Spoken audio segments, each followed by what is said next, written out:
Entre lo visible y lo mágico. 4 historias para soñar. Historia primera.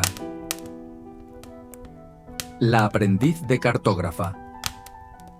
En el pueblito de Valdebrisa, donde las calles eran derechitas y las casas bien ordenaditas, vivía una muchachita llamada Elara, que trabajaba de aprendiz con un señor que hacía mapas, un cartógrafo. Todos los días se la pasaba copiando los mismos mapas que había hecho su jefe. Carreteras que llevaban a más carreteras, líneas que dividían un campo de otro, fronteras que mantenían todo en su preciso lugar. Elara tenía un secreto. Cuando nadie la veía, se subía a la torre más alta del pueblo y se quedaba viendo el horizonte, donde la tierra parecía brillar y moverse raro. Estaba segurísima de que había lugares más allá de todos los mapas que conocía, lugares que respiraban, que cantaban y que cambiaban con las estaciones. «Los mapas muestran lo que hay», le decía su jefe, dándole golpecitos a la mesa con la regla. No lo que podría haber. Pero cada noche, Elara agarraba una hoja en blanco y se ponía a dibujar. Dibujaba valles que se curvaban como gatos durmiendo, ríos que se reían mientras corrían, montañas que les susurraban historias a las nubes. Dibujaba senderos que no llevaban a destinos, sino a descubrimientos. Los otros aprendices pensaban que estaba perdiendo el tiempo. «Esos lugares no existen», le decían. «Estás dibujando puras fantasías». Pero Elara siguió dibujando. Y una mañana, cuando se asomó por la ventana, vio algo increíble. Ahí, justo en la orilla del pueblo, había un caminito que nunca había visto. Un sendero serpenteante que brillaba igualito que los de sus mapas secretos. Con el corazón latiéndole a 1000, empacó sus cosas de dibujar y siguió el sendero. La llevó por un bosque donde los árboles crecían en espiral. Cruzó un arroyo que corría hacia arriba, hacia el cielo, y subió una colina desde donde podía ver todo el mundo extendido abajo como un mapa viviente. Ahí fue cuando entendió.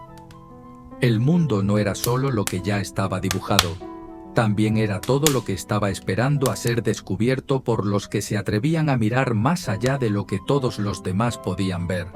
Desde ese día, Elara se volvió famosa como la cartógrafa que dibujaba los senderos entre lo conocido y lo desconocido, enseñándole a la gente que los viajes más hermosos empiezan donde terminan los mapas viejos.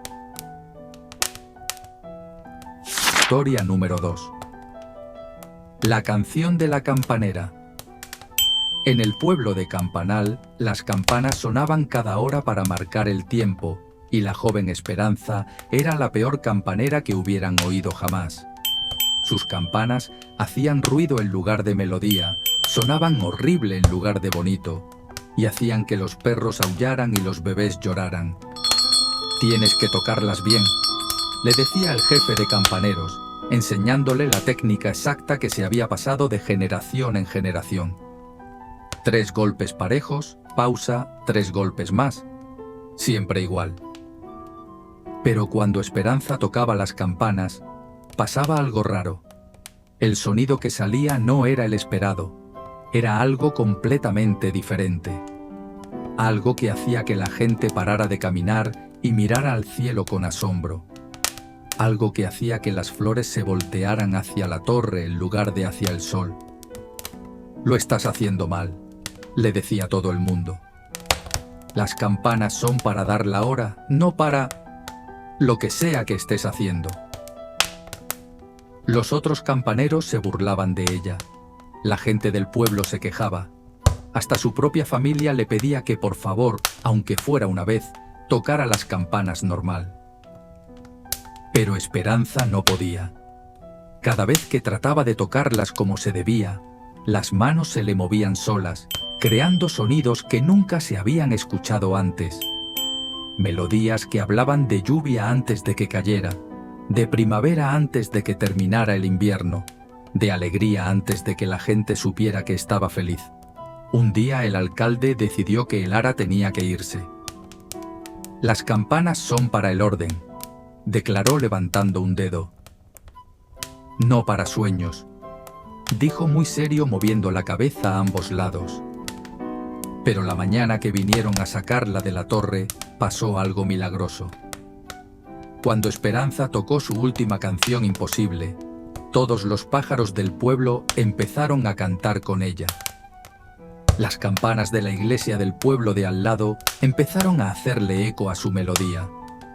Hasta las campanitas de viento de las casas se unieron, creando una sinfonía que se extendió por todo el valle. Por primera vez en la vida, toda la gente de Campanal paró lo que estaba haciendo y nada más escuchó.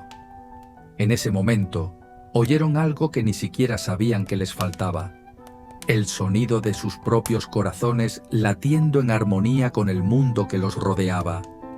Ahí entendieron que Esperanza no había estado tocando las campanas mal, las había estado tocando de verdad.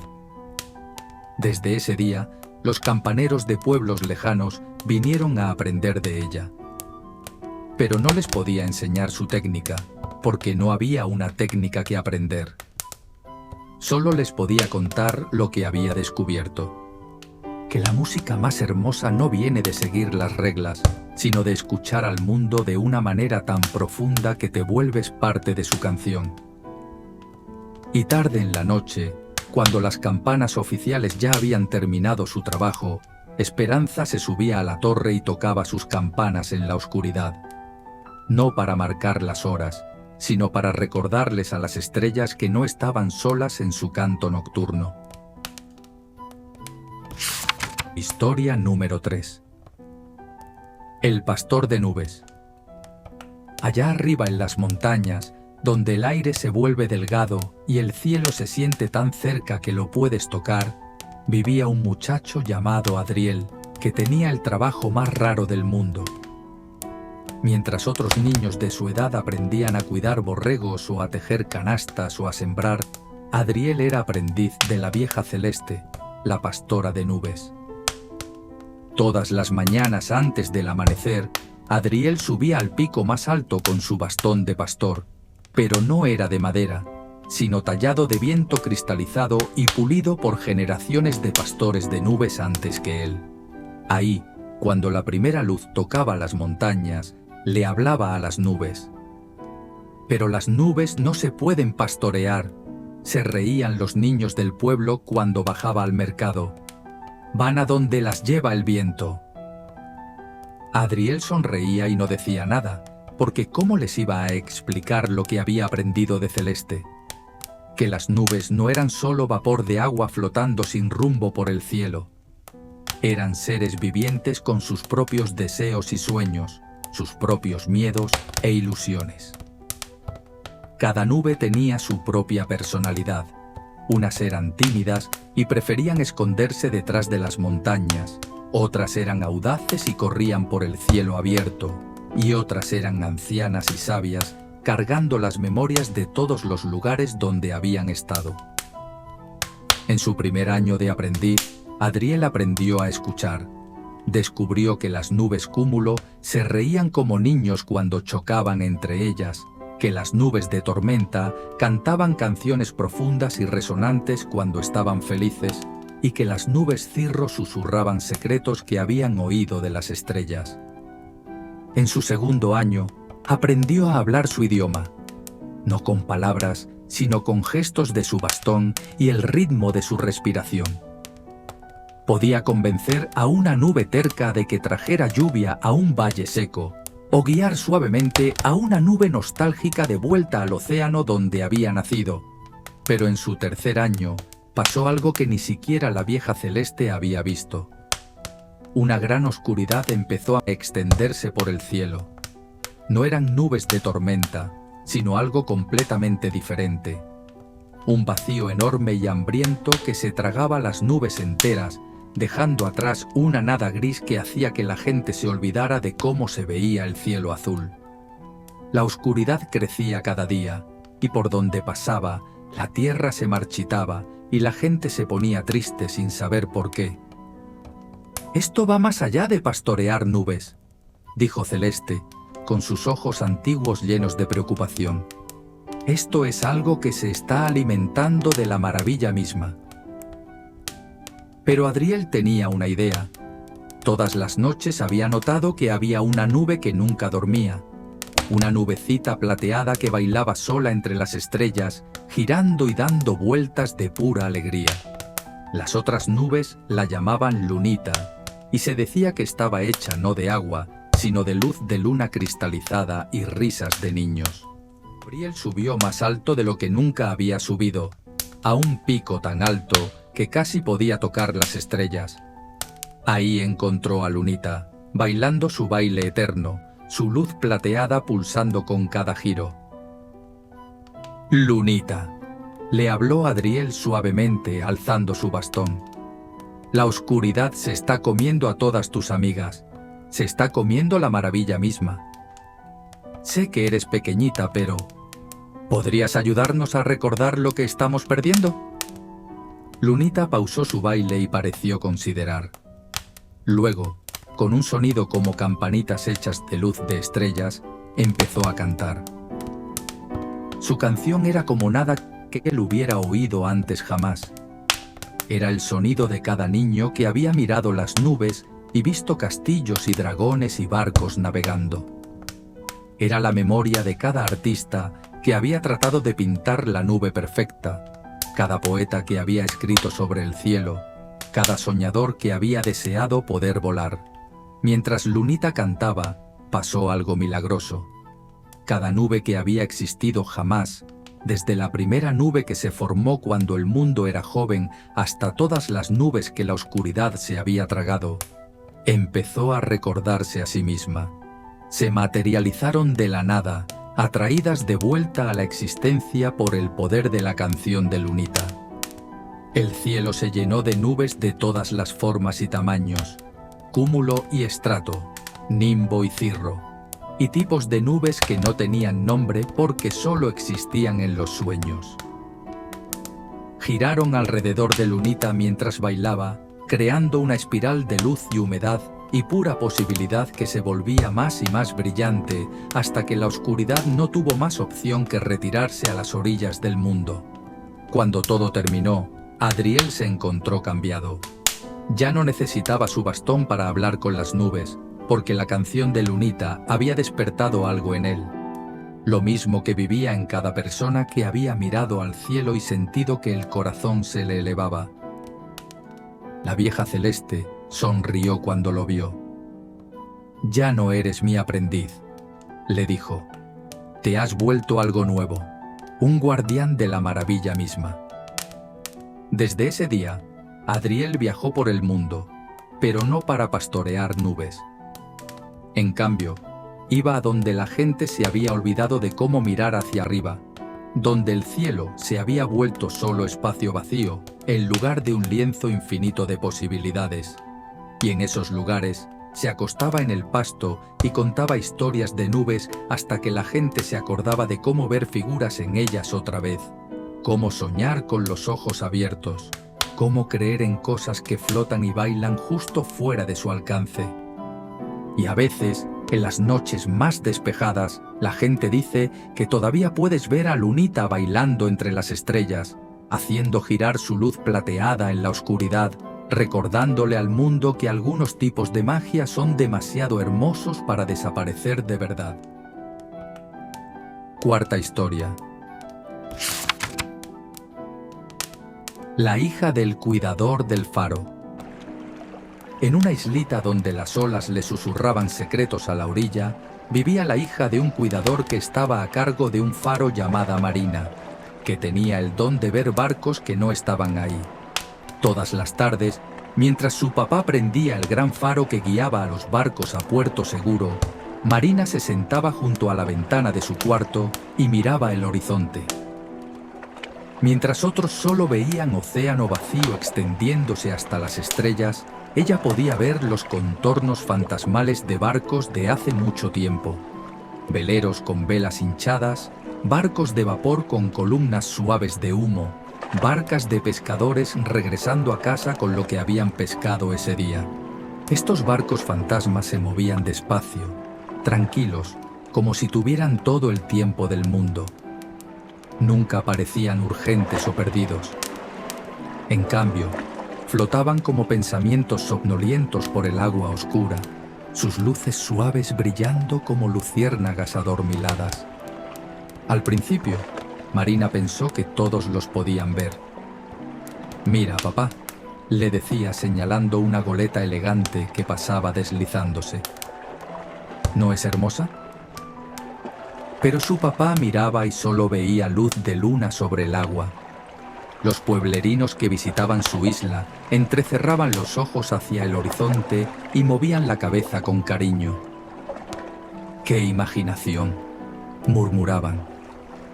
Así que Marina aprendió a quedarse con los barcos para ella solita, viéndolos en silenciosa compañía, mientras el rayo del faro se paseaba por el agua en su ritmo eterno y gentil. Una pasada, una pausa, una pasada, una pausa, como una canción de cuna hecha de luz. Pasaron los años y Marina creció de niña a jovencita, pero nunca dejó de ver los barcos. Si acaso, empezó a notar más detalles. Cómo sus velas atrapaban la luz de las estrellas, cómo sus estelas dejaban rastros de plata que se desvanecían como suspiros, la manera pacífica en que parecían saludarse cuando se cruzaban en la noche. Una tarde, mientras estaba sentada junto a su ventana viendo un barco de 3 mástiles particularmente hermoso que pasaba flotando, notó algo nuevo. En la cubierta del barco podía ver figuras, marineros translúcidos haciendo su trabajo con gracia pausada. Y en la proa del barco había una mujer con un abrigo largo, su cabello flotando en una brisa que parecía venir de algún lugar más allá del mundo físico. La mujer alzó la mano en saludo, y de alguna manera, Marina supo que tenía que saludar de vuelta. Cuando lo hizo, sintió una sensación extraña y cálida, como si acabara de darle las buenas noches a una vieja amiga. Desde esa tarde, los barcos fantasma empezaron a reconocerla. Los capitanes se tocaban el sombrero al pasar. Los marineros pausaban su trabajo para saludar. Los niños en barcos de pasajeros pegaban sus caras a ventanas fantasmales y le sonreían con ojos que brillaban como estrellas distantes. Marina se dio cuenta entonces de que estos no eran barcos perdidos o espíritus atormentados. Eran los barcos de aquellos que habían amado tanto el mar que parte de ellos se quedó para navegarlo para siempre. No en angustia, sino en contentamiento eterno. Era la manera que tenía el mar de mantener cerca a sus hijos más devotos, dejándolos continuar sus viajes en un reino donde nunca venían tormentas, y los puertos siempre eran seguros. Cuando su papá envejeció y sus pasos se volvieron más lentos en las escaleras del faro, Marina empezó a ayudarle a cuidar de él. Cada noche, cuando ella encendía la gran lámpara, pensaba en su flota fantasma y se sentía menos sola. El faro no solo estaba guiando barcos vivos a la seguridad, también era un compañero gentil para aquellos que navegaban en los espacios entre sueños y memoria. Cuando su papá finalmente se fue, pacífico en su sueño después de una vida manteniendo a otros a salvo, Marina se hizo cargo del faro por completo. Pero ahora, en noches tranquilas cuando el mar estaba calmado y las estrellas brillantes, a veces veía un barco nuevo en su flota fantasma. Una lancha pequeña del faro con una figura familiar al timón, su barba blanca como espuma de mar, sus ojos brillando con la misma calidez que el faro que había cuidado por tantos años. Y Marina también le saludaba a él, sabiendo que el amor nunca se va de verdad. Solo encuentra nuevas maneras de cuidar, nuevas formas de luz para guiarnos a casa a salvo. Ahora, mientras cuida el faro en sus años mayores, Marina todavía se sienta junto a su ventana cada tarde. Los barcos fantasma continúan sus viajes eternos, flotando pacíficamente por el agua que refleja las estrellas. Y a veces, cuando la noche está muy quieta, y el rayo del faro se pasea por las olas con su ritmo gentil e hipnótico, los visitantes de la isla dicen que casi los pueden ver también. Esos benditos barcos navegando para siempre en el espacio suave entre estar despierto y dormido, entre la memoria y el sueño, entre el brillo del faro y el abrazo de la infinita y gentil noche marina. Una pasada, una pausa, una pasada, una pausa.